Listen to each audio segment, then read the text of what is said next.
to me almost Tuesday, for Tuesday the 4th of October.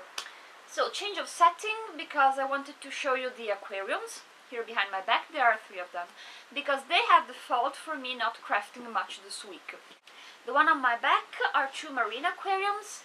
Here's one, and then I'll show you the other one. And they only have animals and organisms coming from the Mediterranean Sea near where I live. And then I have another one on the other side that it's a pond aquarium, because it's what I study. And so I fixed it with all the plants that are typical of this area. Just here. And this is the second marine aquarium. I'll show you the other one another time. So let's talk craft. The one thing I have to tell you is that I've got the second block for my Angry Birds series ready. Here it is. It's the small blue bird with the terrible bags under his eyes. Probably because he's partying all night, or because he's got 3 new chicken every time that they multiply all the time, and so he can't sleep at night. Anyhow, the pattern is on my website. Hopla, here it is. You can find it on my website, on my blog. On the bottom I'll put the link, and I'll put it in the information box underneath the video on YouTube. And after this I'll have the yellow bird, the one that's pyramid shaped, and the pig. So I think with these 4, if nobody is really interested in having more, I'll finish it and go and dedicate myself to something different. I have another question. I have to thank everybody for giving me advice on the size of the blocks, but I have another question. So these are the 2 most common kind of patterns I see around for paper piecing. This one has the faded colors that can be more or less faded, obviously, and while this one has the usually has some kind of a number or probably symbol, it's easier, that indicates the different colors.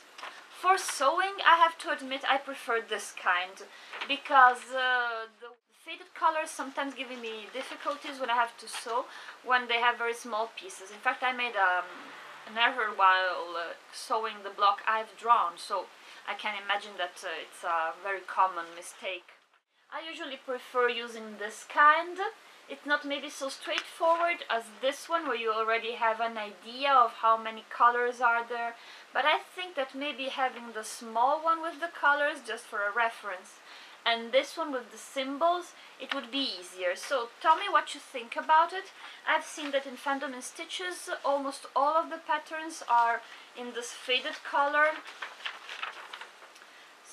way, but while looking on other websites like the ones from Claudia Hasenbach or the ones for the mystery quilts that are on piece by number, they have the other kind. So just if you have time, let me know with a comment in the box what's your favorite kind of pattern. And this is almost all I had to tell you, because I'm also working on my cosplay costume.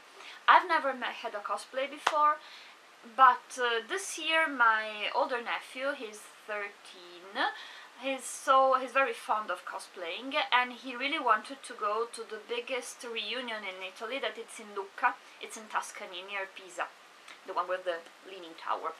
And he would really like to go there, and he never had the occasion, so I decided that we'll have a nice trip by ourselves, and we'll go there in the end of the month of October. And he's cosplaying with a costume from Soul Eater, modern manga, while I was desperately searching for something that was a little bit more vintage, because it seemed more appropriate for me. I'm not 15 when I came, so. And so I thought a lot for it, and I wanted something vintage and possibly not too naked. Also because I'm not 15 anymore, but also because at the end of October maybe it's not the right idea dressing up as Lamu. I don't know if it's keeps the same name also in English. It's this one. And after much searching, I finally decided of dressing up as Penelope Pitstop. I hope you remember her from the Wacky Races. It's from Hanna-Barbera, and she also had her own small comic cartoon that was called The Perils of Penelope Pitstop, starring the Hooded Claw and the small dwarf-like gangsters that always saved her. So I'm doing Penelope Pitstop, and it's completely outside of everything I've usually are.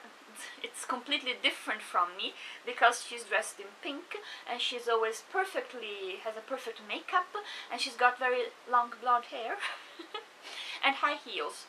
So I've almost finished my costume. It's not particularly sewn. There's not much that I've made myself. I just had to find the different pieces of it. I still need a blonde wig, and then I'm ready to go. And I've got the high heels and the fake lashes. That would be the most fun part of it all. Me walking in high heels all day. So I'll show you a picture of it at the end of the month when I'm finished.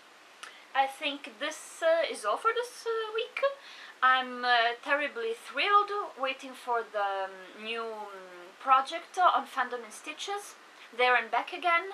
I think I've read The Hobbit the first time when I was something like 12 years old, and I really loved it. I read it many times after. I really think it's almost better than The Lord of the Rings, because The Lord of the Rings is a wonderful book, but it's a little bit too long. In some places it's getting boring, in other places it's getting a bit too convoluted, while The Hobbit is straightforward, fun, wonderful, lots of things happen, and we get to meet most of the nice characters already. So I'm thrilled, I'm waiting for it. It's something like 4 hours now, and I hope to have it sewn out and ready for the next Talk to Me Tuesday, on hopefully next Tuesday, and not Monday, Tuesday, Wednesday, Thursday. Okay, goodbye. It's always fun to see your videos.